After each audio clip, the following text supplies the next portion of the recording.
La paz de Cristo, hermanos. Hoy la liturgia de la palabra es una continuación de las mismas lecturas de ayer, de la primera carta de San Juan y del Evangelio de San Juan. Y hay dos preguntas fundamentales. La primera es, ¿quién es tu Padre? Y la segunda, ¿qué buscas? ¿Qué buscas? Primero, sobre la paternidad. Hace unos días nos hacíamos esta pregunta. ¿Quiénes somos nosotros? ¿Quién soy? ¿Quién eres tú? Y el Señor, que no quiere que tú y yo vivamos en el engaño, pues nos deja claro que quiere dejarnos claro, y esto lo dice el apóstol San Pablo, que Dios a nosotros, que para el mundo no éramos, Dios nos ha elegido para que seamos en Cristo. Y en Cristo, ¿qué seamos qué? Hijos de Dios. Ese es el plan de Dios. Esta es la verdad más íntima nuestra. Dios tiene un plan con cada hombre. Y es que en cada hombre se reproduzca la imagen de su Hijo. En el bautismo nosotros hemos recibido esta adopción filial. Pero la adopción que hemos recibido no es algo que queda estático, sino que es una cuestión dinámica, es una relación viva, dinámica, que Dios quiere tener con nosotros. Y que lo que ha iniciado en el bautismo lo lleve a su total perfección. Que nosotros crezcamos en Cristo hacia la plena madurez en Él. No basta que nosotros hayamos recibido el bautismo. No basta, digámoslo así, que tengamos un certificado de nacimiento que diga que somos hijos de Dios. No basta esto. Sino que es necesario que nuestra vida hable de nuestro Padre. En las Escrituras se habla de la paternidad de las obras. No basta, repito, que hayamos recibido esta marca indeleble. El bautismo no se borra. Hay una marca indeleble que Dios ha puesto sobre nosotros, indicando que le pertenecemos a Él. Pero al mismo tiempo, no basta esto. Dice San Pablo que solo aquellos que tienen el Espíritu de Cristo le pertenecen a Él.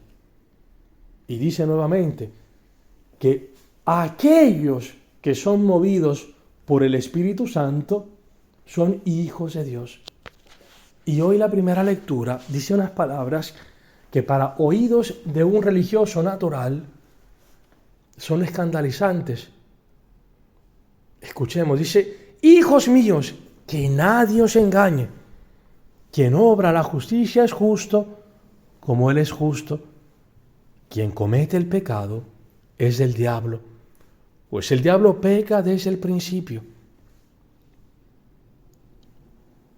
En esto se reconocen los hijos de Dios y los hijos del diablo. Todo el que no obra la justicia no es de Dios, ni tampoco el que no ama a su hermano. Por eso yo te hago esta pregunta hoy. ¿Quién es tu Padre?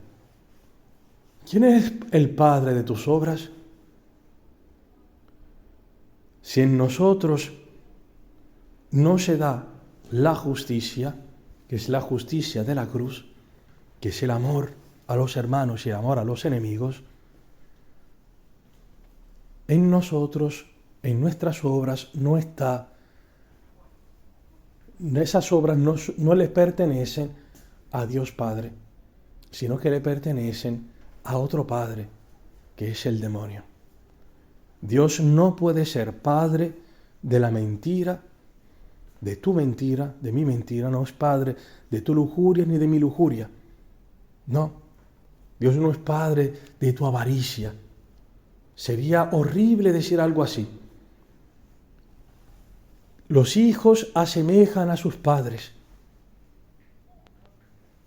Por eso, Cristo dice, que vean vuestras buenas obras, que brille así vuestra luz, para que viendo vuestras buenas obras, den gloria, bendigan al Padre Celestial, a vuestro Padre. Que viéndonos nosotros, viendo nuestras obras, no se queden con los ojos fijos en nuestra persona, sino en la del Padre, que levanten los ojos y bendigan a Dios. Esto no quiere decir que Dios cancele su naturaleza. Nunca. Dios sigue siendo Padre, siempre. Dios es Padre siempre. El problema es, ¿somos hijos nosotros? ¿Y de quién somos hijos? Pero hay una buena noticia, hermanos, que independientemente de quién hoy tú seas hijo, Dios ha enviado a su Hijo unigénito, al único verdaderamente hijo suyo por naturaleza. ¿Para qué? Para deshacer las obras del diablo, para deshacer esta alianza que nosotros tantas veces hacemos con el demonio. Nosotros hacemos una alianza con el demonio a nivel existencial cada vez que pactamos con el pecado. Cuando tú, sabiendo el bien, y yo muchas veces, te empeñas en el mal, te decides, por ejemplo, a no perdonar a una persona, a no dirigirle más la palabra. Cuando decides cancelar la relación con una persona, no amándola más.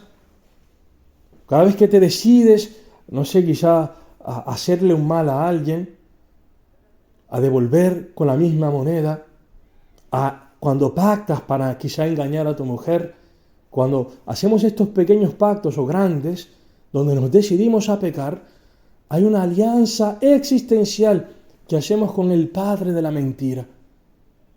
Y Cristo ha venido para deshacer estas alianzas, de manera que nuestra única alianza sea con el Padre Celestial. Cristo ha venido para deshacer las obras del diablo. Y hoy en el Evangelio, San Juan lo anuncia, dice, ¡he ahí! Este es el Cordero de Dios. Ayer nos decía que es el Cordero de Dios que quita el pecado del mundo. Por eso te hago la segunda pregunta. ¿Tú qué estás buscando?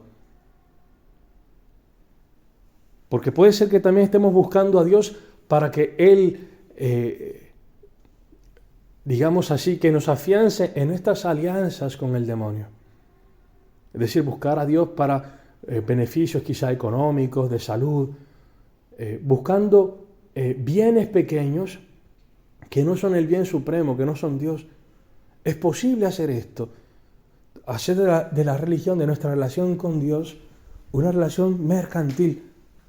Por eso dice San Juan, no recibís porque no pedís, y porque pedís mal, pedís para vuestras concupiscencias.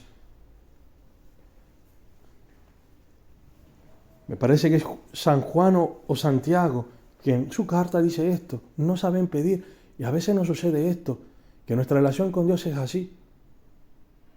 Bien, cuando los discípulos de Juan escuchan esta voz, he ahí, este es el Cordero de Dios, referido hacia Jesús, y se le acercan,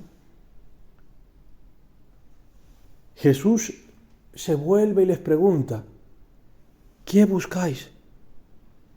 ¿Qué buscáis? Ellos responden, ¿dónde vives, maestro? ¿Dónde vives? En fin de cuentas dicen, te estamos buscando a ti, a ti. Y la realidad, hermanos, es que muchas veces, incluso en estas pequeñas alianzas que hacemos con el demonio y que a veces instrumentalizamos al Señor, en nuestras apetencias e incluso en nuestros pecados, hay un bien más grande que estamos buscando. En el fondo todos deseamos ser felices. Y la única fuente de la felicidad es Dios. No es el dinero, no es la salud, no es la comodidad. Se puede ser feliz en la precariedad, en la enfermedad, en las incomodidades. Se puede estar en paz en medio de la tormenta. La fuente de la felicidad es Dios. Y en el fondo cada hombre, incluso tus hijos, si están perdidos en las drogas o en algún mal, en el fondo desean todos la felicidad. El problema es saber dónde buscarla, cuál es la fuente. Y la fuente es Cristo.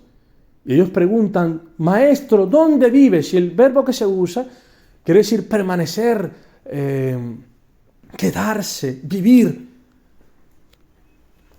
Estos hombres, cuando han ido con Cristo, Cristo les ha dicho, venid y ved, hacer experiencia de dónde yo vivo, dónde yo moro. El prólogo de San Juan nos dice dónde está esta estancia del Señor, este permanecer de Él. Dice, el Hijo unigénito del Padre, que mora, que vive en el seno del Padre, Él nos lo ha revelado. Estos hombres no olvidarán la hora en que permanecieron con Cristo, porque en los gestos que vieron de Él, en sus palabras, en el rostro de Cristo han visto brillar el amor del Padre, su misericordia. Han visto a Cristo que mora en el Padre. Y es esto lo que cambia la vida de un hombre, lo que hace que en nosotros se dé y crezcamos en esta filialidad con Dios. Dice la primera lectura que todo el que ha nacido de Dios no comete pecado porque su gemen permanece en él. Permanece, el mismo verbo, permanecer. Si Dios permanece en ti, si el Espíritu Santo permanece en ti, si Cristo permanece en ti, se puede vivir libre de pecado. Libre de estas alianzas con el demonio, con el padre de la mentira, que nos lleva a nosotros a vivir en el infierno, ya en esta vida, es decir, a vivir infelices, en descomunión con los demás, con Dios y con nosotros mismos. La pregunta es, ¿cómo podemos permanecer nosotros en Cristo? Hacer esta experiencia que han hecho estos hombres. La iglesia primitiva, esto lo vemos en Hechos capítulo 2, eran constantes permaneciendo en el Señor, en 4 pilares de la vida cristiana, que no son uno sí, otro no. Son 4 pilares fundamentales para la vida cristiana. La escucha de la palabra y de la enseñanza de la iglesia, escucha la palabra de Dios y enseñanza de la iglesia. La constancia en el partir el pan, es decir, en la Eucaristía.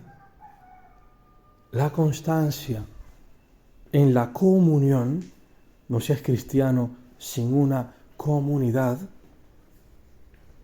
Y la constancia en la oración.